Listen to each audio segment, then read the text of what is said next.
Assassin's Creed is a special game. It's the kind of game you tell your friends and family about even if they're not into games. First and foremost, it's one of the most unique worlds ever created. It literally lives and breathes, but it's also a fun and exciting action title with a ton of stuff to do and places to explore.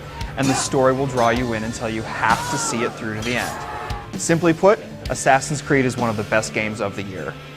Not enough can be said about the living, breathing world of Assassin's Creed. As Assassin Altair, you'll explore 3 major cities of the Holy Land in the 12th century.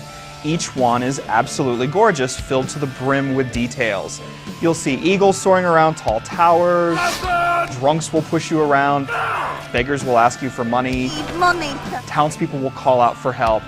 It's a real treat simply to wander around listening in on political rabble-rousers complaining about the Crusades or climbing towers just to check out the incredible view. The visual design has a lot to do with how believably organic everything feels. The cities are absolutely huge and everything is beautifully lit with just the right amount of bloom effect. Textures are so good you feel as if you could reach out and touch stuff. Animations are almost as well done. Altair scales walls, leaps from cathedrals, and fights enemies off with his sword. It all looks fantastic, and he smoothly moves from one move to the next without a hitch. Citizens don't move around quite as gracefully, but considering there are tens of thousands of them in any given city, it's pretty easy to forgive. Sound effects and voice acting are terrific, though the actor playing Altair is the weakling, but it's only because everything else around him is just so good.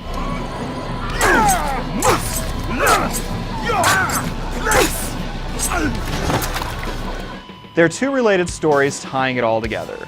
In the modern world, a bartender named Desmond has been captured by a researcher and his assistant. As it turns out, our DNA stores the memories of our ancestors, and Altair is Desmond's ancestor. The scientists stick Desmond in a machine called an Animus so that they can learn information about Altair. In the past, Altair has been tasked with assassinating 9 important leaders. You'll have to play to see what these 9 men have in common and exactly what this has to do with Desmond and his captors. But rest assured, it's pretty awesome.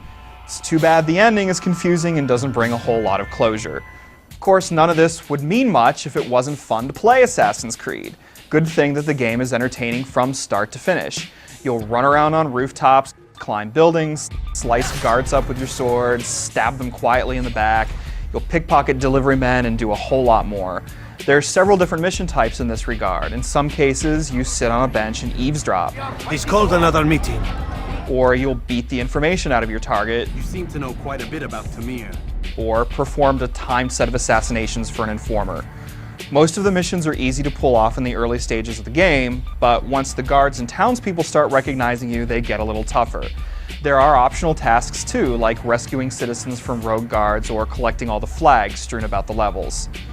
The combat is really cool. You can pounce on enemies using your hidden blade or use thrown daggers, but your sword is really where it's at. It's just simple button mashing at first, but eventually you'll learn some counter moves where the camera zooms in and shows you Altair's elite skills.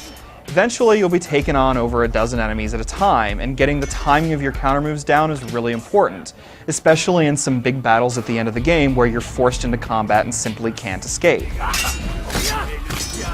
Most of the time you won't need to fight if you don't want to, though. You can slink quietly around the city, being careful not to alert the guards to your presence. If you do get their attention, you can climb to the rooftops, lure them up to you, and then grab them and throw them to the ground. It's a pretty awesome way of handling things, especially when you hear the gasps and cries of the people below. Or you can hide in a haystack or in a group of wandering scholars. Climbing up buildings and jumping around the rooftops is a lot of fun since the controls are really smooth. You can leap across alleys, climb impossibly high towers and steeples. What's most amazing about that stuff is that nothing looks like it was set up for you to be able to do platforming on it.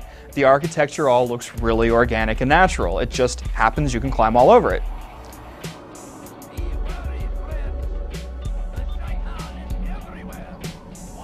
It's all in the details in Assassin's Creed. Galloping on a horse through the countryside, cramming a bloody dagger in a dude's neck, it's all terrific. And it's both beautiful and fun. This is a game you will remember years from now and an absolute must play.